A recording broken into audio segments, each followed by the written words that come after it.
This is The Good Government Show.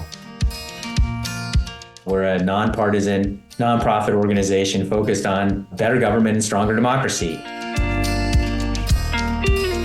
Make sure that you're actually working on effectiveness, not just efficiency issues. This is a little bit like, the college kid who says, I'm going to save a bunch of money by not paying my electrical bill, and then just sits around in the dark. Like, it's easy to cut things. It's, you got to think about what the consequences are. And in fact, most Americans, if you say federal government, think about bickering politicians in Washington. Again, not the civil servants. No organization gets better if all you do is kick it. People know that in their own, sort of parenting world, like positive reinforcement is more powerful than the negative. Best jobs have three things: a sense of real purpose, working with great people, and getting real responsibility. And there's no place where you can get all three of those things more than in government. Here on The Good Government Show, we call ourselves the voice of public service, but there are others on the Good Government team. I recently met the good people at the Partnership for Public Service. Turns out we're sort of brothers in arms of touting good government. Based in Washington, D.C., they are a national center for public service. Welcome to The Good Government Show. I'm Dave Martin. On this episode, I talk with Max Stier. He's the president and CEO of the Partnership for Public Service. For 24 years, they have been supporting and promoting public service. They assist with presidential transitions, support civil service and public service workers, and generally promote good government. And that's something we can certainly get behind. I had an interesting route to find out about this organization. I recently spoke with Casey Sepp. She is one of the writers of a new book out called Who is Government? So if you haven't heard that show, make sure you do. All right, go ahead. I'll wait. Go listen and then come back. Okay, good. Welcome back. Anyway, she wrote about the organization, also wrote an article about it in New Yorker magazine. I was instantly interested in talking with this organization. So I started at the top. Max Stier has a long history in public service, first as a congressional aide, then a law clerk for judges, including on the U.S. Supreme Court, and as a deputy general counsel at the Department of Housing and Urban Development. He now works at promoting good government through supporting the work of our nation's public servants. Here's something I didn't know. The number of people who work in government is roughly the same as it was in 1969. That was the year of Woodstock, the landing on the moon. Richard Nixon was president. And here we are, and the government is about the same size. I don't see a bloated government. We talked about trust in government and how we can all make sure we get the government we need and we want. So coming up, my conversation with Max Stier of the Partnership for Public Service. AI isn't the future of government, it's happening now. Let Polimorphic power your government with AI like other agencies are already doing. Polimorphic helps you power resident-first service to streamline requests while reducing staff workloads and speeding up how your citizens get answers. It's a secure system that's built for government. You'll see immediate results with more informed citizens. Want to see how AI can help you power a service-first government? Visit polymorphic.com. That's polymorphic.com. County government affects more people than any other form of government. That's why we like talking to so many representatives of county government here on The Good Government Show. They are the voice of public service. The National Association of Counties, or NACO, supports all 3,069 counties across the USA. This year, their annual conference is in Philadelphia in July. Plan to attend the conference and join them in their efforts to bring good government to America's counties. Check out the details at naco.org. That's naco.org. Welcome to The Good Government Show. I am very happy to have Max Stier, who is the president and CEO of the Partnership for Public Service. Welcome to the show, Max. Thank you for having me. So we call ourselves the voice of public service, and we thought we were until I met you. But you and the Partnership for Public Service truly are the voice of public service. Just start off with, tell me a little bit about the organization. A lot of people don't know about it, and it's an important function. Well, first of all, we need many voices, so it's good to meet a fellow traveler. The work you do is incredibly important. And as you say, we've been at this for 24 years now. We're a nonpartisan, nonprofit organization focused on better government and stronger democracy. And our theory of the case is that we have one tool for collective action as a society that has the imprimatur of the public and taxpayer resources behind it. It's our federal government. And the better it works, the better we are all off. So we focus on trying to get good talent into the federal government, making sure it's well led. And we've worked on the relationship between our society and our government. That is all pre the current administration. And now we're focused on supporting civil servants, engaging the public, and working to expand our marketing to state and local governments that also need the kinds of services that we've been providing at the federal level at least as much as the federal government. We're going to get back to the federal government in just a minute. We are not going to leave that aside, but I want to just talk a little bit about your organization. How long have you been around? So I started it more than 2 decades ago, 24 years ago. We actually, our first launch event was on 9/11/2001. We were in the Capitol. It was a launch event that was hosted by Joe Lieberman, who at that point was the chair of the Senate Government Affairs Committee, and Dan Burton, who was the chair of the House Government Affairs Committee, or the Government Reform Committee at that time. And we were there when the Capitol Police came in and said, "Get out, get out, get out." We learned that planes had obviously hit the World Trade Center, and one was headed towards the Capitol where we were. And that really underscored the importance of what we were trying to do, which is make sure our government was working as effectively as possible. So it's been 24 years, and we have learned a lot about what makes government better, and we're learning a lot right now about what makes it worse. Yes, we are. Where did the idea come from? How did this start? So I had worked in government, all three branches in high school for my local congressman, Republican in Iowa, Jim Leach, to 2 stints in the executive branch, the Department of Justice and the Department of Housing and Urban Development, and for 2 federal judges. And when I left my last job in government as the deputy general counsel at HUD, I met with like 80 people within 3 weeks. And one of them was Sam Heyman, who was a business guy from Connecticut, who was concerned about talent not coming into our government in the same way as it had when he come out of law school in 1963. And he basically agreed to bankroll an effort to create a nonprofit to focus on getting good talent in. And we learned that getting good talent in was part of the puzzle, not the whole thing. And that's where we, thought about the importance of making sure the organization itself was well led and well managed. So the idea was his, and he was an incredible partner till he, passed away prematurely. And we are running forward with the idea and trying to make a difference. I have a theory I'm going to run by you. I think one of the many unfortunate enduring legacies of President Nixon is that it really shifted people from getting excited about getting into public service and government, and it really made people say, why would I want to get involved in that? Do you think that there's a valid theory? So I think, Nixon is obviously a complicated character. He in fact created a lot of important elements of our federal government, including the EPA. Right. I think if you look at today's government with respect to a lot of the issues that are at play right now, it was all in response to him. So if you think about inspector generals, the Ethics in Governments Act, the Merit Systems Protection Board, there was a reaction to his effort to seize a lot of control from Congress and from the people. And there are a lot of institutions that were created over the last 50 years ago to address the power grab that Nixon had engaged in. So on that level, he was actually not, intentionally responsible for a lot of the important structural elements for our government that we've seen the current administration just try to wipe away. In terms of the public's, or rather the talent's interest in government, I would say that even to this day, I just spoke at Georgetown University to a bunch of students who came to Georgetown in order to work in the federal government.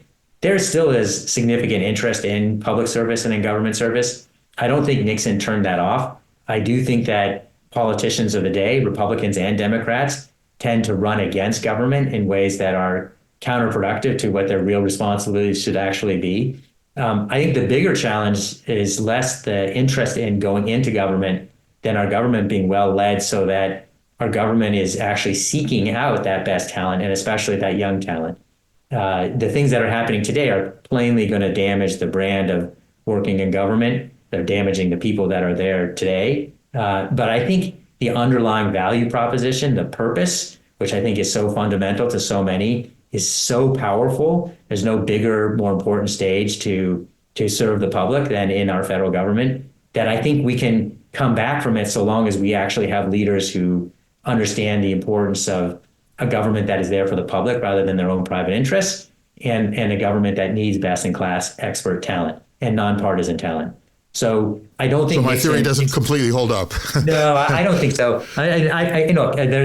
There's a lot of blame to go around, and I'm less interested in the blame than the constructive piece. How many people work in public service? So in the federal government, at the civilian side, there are about 2.3 million. It's the same size as it was in 1969. So again, one of the just basic mistakes that the current administration is making is this idea that you cut the size of government by cutting the federal workforce itself. That's not actually how you either measure the size of any organization or certainly of government. And if you want to cut back on our government, the way to do that is to do it through Congress, first off. And secondly, it's to make sure that you're actually working on effectiveness, not just efficiency issues. This is a little bit like, the college kid who says, I'm going to save a bunch of money by not paying my electrical bill, and then just sits around in the dark. Right. Like, it's easy to cut things. It's, you got to think about what the consequences are.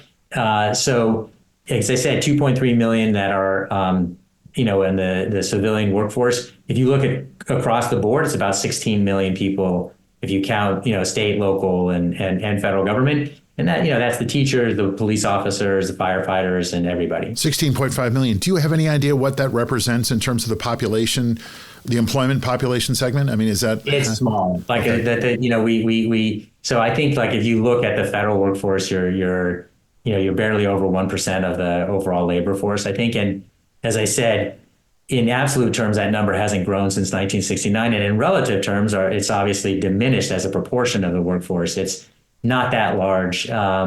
It's certainly not going to give you the savings that the Doge team, claim that they want. It represents about 4% of the total federal budget. One of the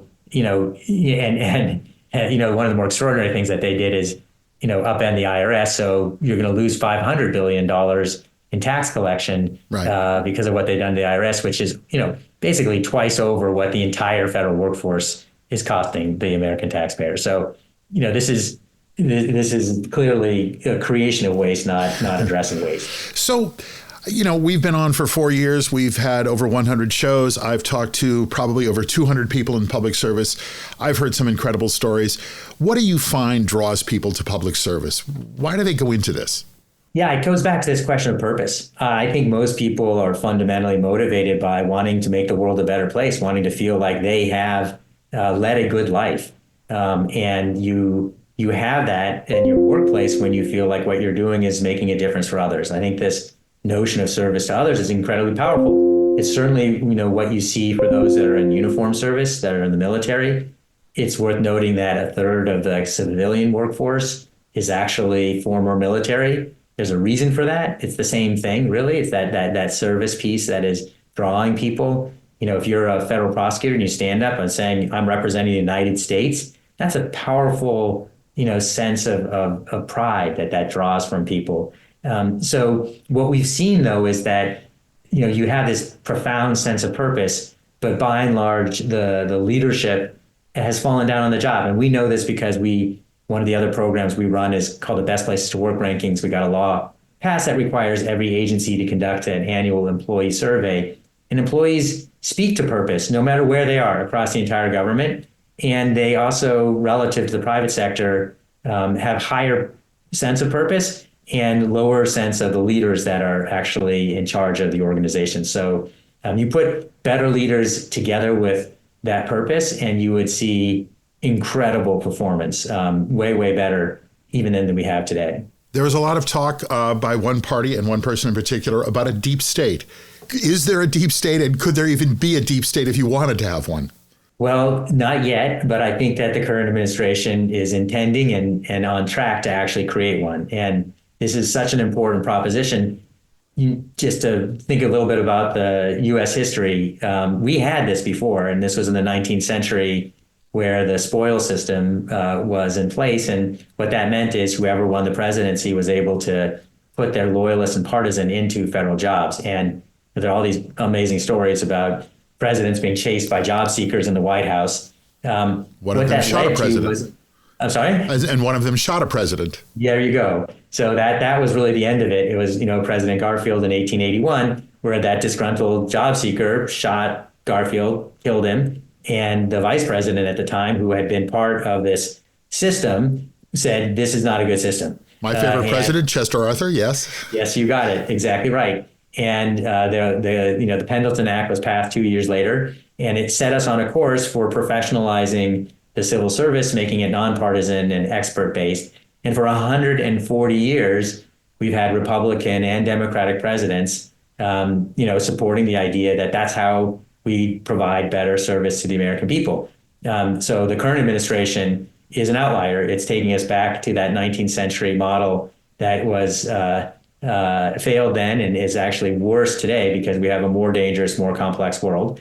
And that's not stopping them, unfortunately. The only thing that's going to stop them is a public that activates and ultimately understands and cares. But it is really so important to every aspect of our lives. And you can just look at other countries that move to, autocracy. It begins by blowing up the civil service and blowing up the rule of law, and going after institutions like law firms and universities, and the list is long. So, we are on a very, very bad course, and one that we have, understanding from our own history and from other countries in the world.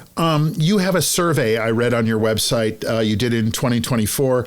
Only 23% of Americans trust the federal government, and that's down from 35% in 2022. What can we do? And how can the Good Government Show help to restore trust in public service and in government? Certainly. And this is so important because trust is, fundamental currency in democracy. Like once the public gives up on that tool for collective action, our government, then it falls apart. And, yours is the most important question, not, admiring the problem, but rather focusing on what the potential solutions are. What we've seen from all the research we've done is the antidote is twofold. One of which is you need our government to perform better. It needs to be more trustworthy. And there are a lot of good ways of doing that are constructive. And they begin with getting the right leaders who are actually focused on the public good and have expertise in running large organizations. And in addition to trustworthy, you need that trust piece. And a lot of that comes from Americans actually knowing more about their government. So, the civil service in particular is, viewed by most as sort of that faceless bureaucracy because people don't have the information that they actually should have about who those folks are, that 80% of them are actually living in their regions, in their neighborhoods, they're outside of DC. Most of the questions around trust that are used to measure trust ask the question, do you trust the government in Washington? And when you add those final two words, in Washington, game over. Like no one trusts anything from Washington. And in fact, most Americans, if you say federal government, think about bickering politicians in Washington, again, not the civil servants. So it is your show, these kinds of efforts are really fundamental to helping the public understand who actually is government and who these people are and why they are actually their neighbors and people who are devoted to serving the public and are providing vital services. So having that granular understanding about, this is the person who's making sure when I buy my hamburger meat, my kids don't get sick because they've ensured that the meat is still good. Or, when I drink the water or when I go to the airport and fly in that plane, I'm not going to knock into some other plane. I mean, these are all things we take for granted, and they are all things that civil servants are ensuring actually happen, and they are all at risk today. I want to talk about the Sammy Awards. This is an awards program that you folks have put together where you highlight people who work in public service, some incredible stories. I'm looking at last year's list of winners. You have some folks from the Department of Labor. You have someone from Mine Safety who just tried to make the mine safe better. Patent and Trade Office, Office of Management and Budget, Health Standards and Technology. I mean, just an incredible list of people. The one thing I noticed is most of these administrations are these sub offices I've never heard of. Right. I mean, these are people who are not in it for the money and are certainly not in it for the fame. What draws them in, and what is the theme that you've noticed in the Sammy Awards that you've been giving out since, I guess, for over 20 years now? Yeah. So look, the purpose of the awards are to recognize people who really deserve it. And part of our theory is that no organization gets better if all you do is kick it.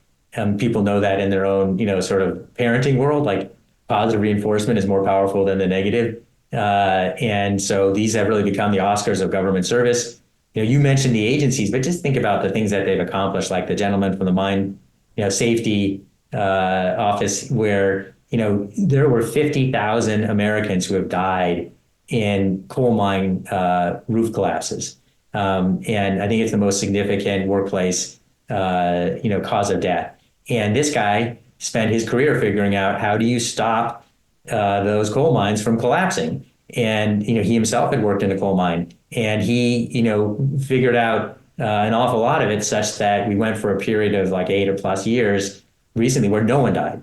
And he's fundamentally reshaped the coal mining safety in that industry because of his dedication to the public. You ask, why is it that he did it?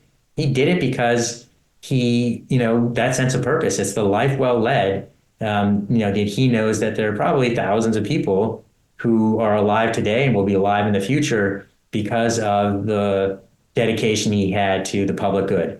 There's nothing else you can possibly do that will give you that kind of satisfaction. And that's true for all these people. The other elements that are quite amazing about them is their self-modesty is unbelievable. And I think it's a two-edged sword, because they are so modest, they do not share their story, and that information doesn't come out very well, and their leadership doesn't actually share those stories. So it's important for these stories to get out. I think as we're watching the destruction of so much in a senseless way of the federal government and attacks on federal workers, I'm hoping the American people will take the opportunity to actually learn what it is that they're losing. It'd be better if they had paid attention before they lost it, but it's fundamental that they understand it now, because that's the only way we're going to hold on to some part of it, and we'll be able to rebuild eventually. So we have a Good Government Show questionnaire. I'm going to go through that with you in just a moment. These are difficult times, and if you believe in justice, progress, and democracy, the news you read and listen to can be pretty depressing. And that's why there's a new podcast called Good News for Lefties and America. Every day it features positive news stories for progressive listeners, because no matter how disturbing the headlines might be, there's always hope we can build on for a better tomorrow. Good News for Lefties and America. Listen on this platform at goodnewsforlefties.com or wherever podcasts are heard.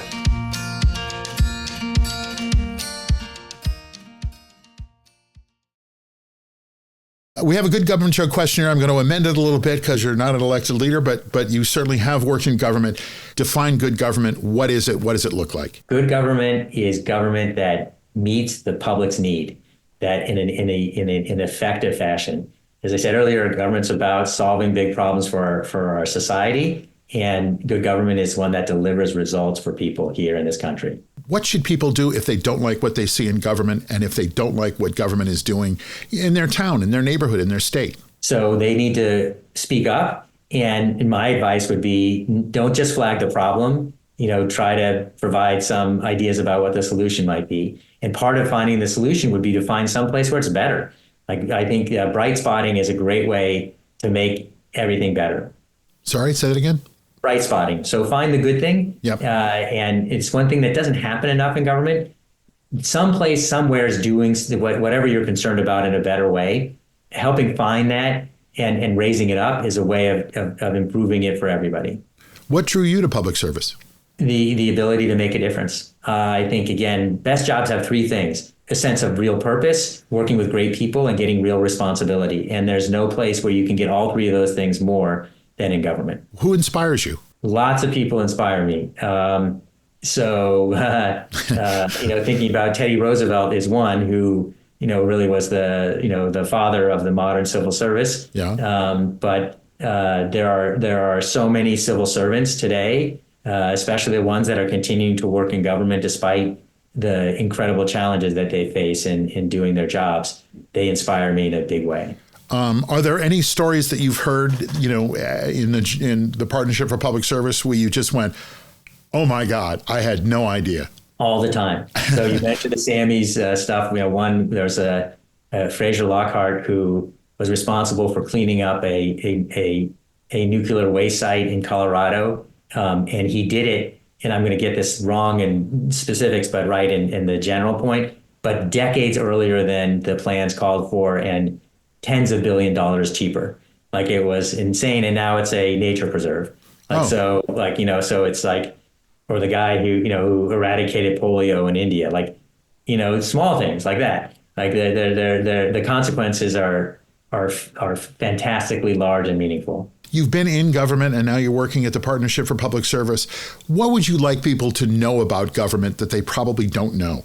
That our government is ours. And therefore, if we want a better society, the way to do it is not to trash our government, but to work to make it better. With the current administration in place, what are you scared of the most? I am scared of the move to convert our government into a tool for private interest rather than the public good. I think that is fundamentally what is at stake right now, and it's the road to autocracy, and we will lose our democracy and our amazing place in the world if we permit that to happen. You're the Partnership for Public Service. What is your priority? What is your main goal? What is your main priority right now? 3 priorities. So the first is supporting civil servants. They deserve it and they need it right now. The second is to engage the public. And the third is to take our work to the state and local side. So we're the Good Government Show. We call ourselves the voice of public service. As I said, we thought we were till we met you.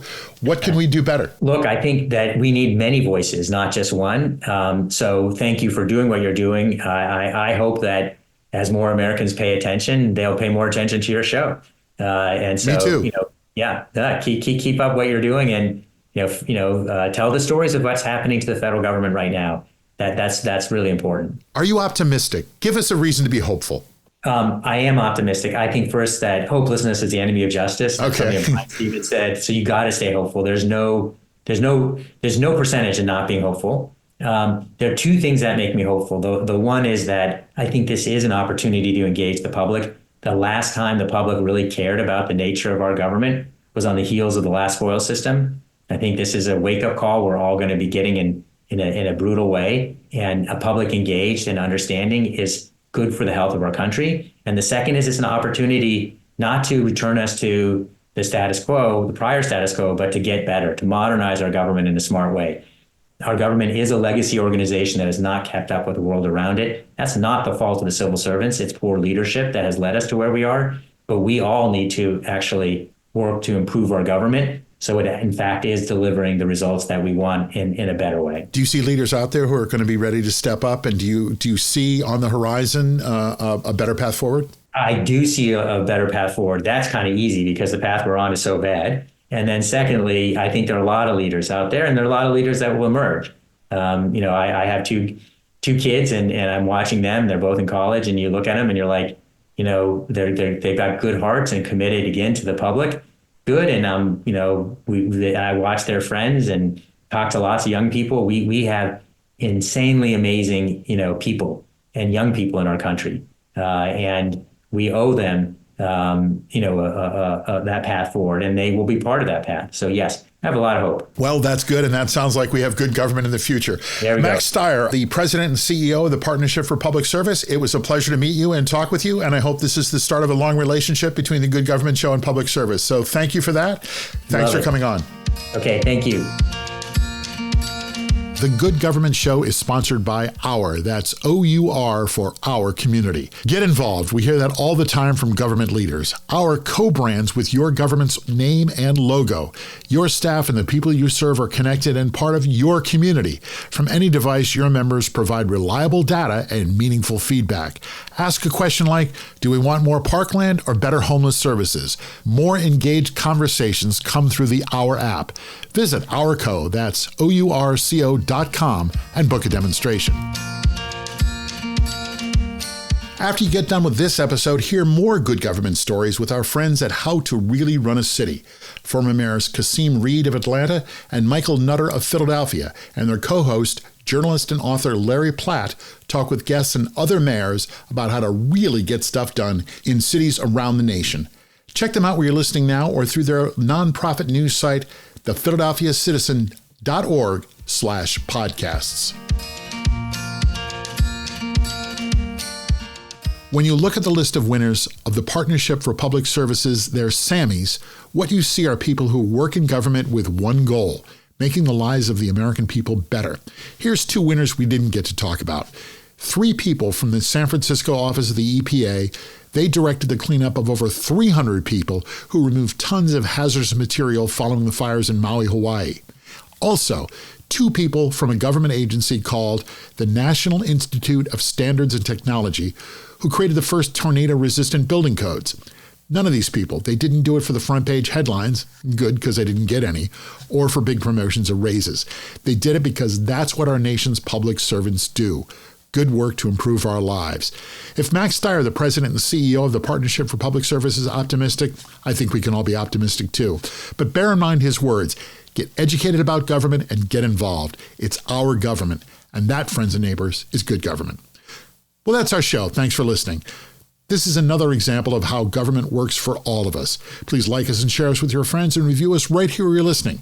And check out our website, goodgovernmentshow.com, for extras. Help us keep telling stories of good government and action everywhere. Join us again for another episode right here where you're listening. I'm Dave Martin, and this is The Good Government Show.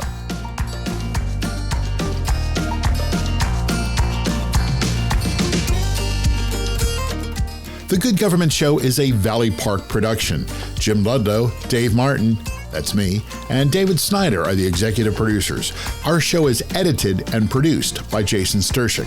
Please subscribe, then share us, and like us and review us. That's the best way to make sure we're able to keep telling these stories of our government working for all of us. Then listen to the next episode of The Good Government Show.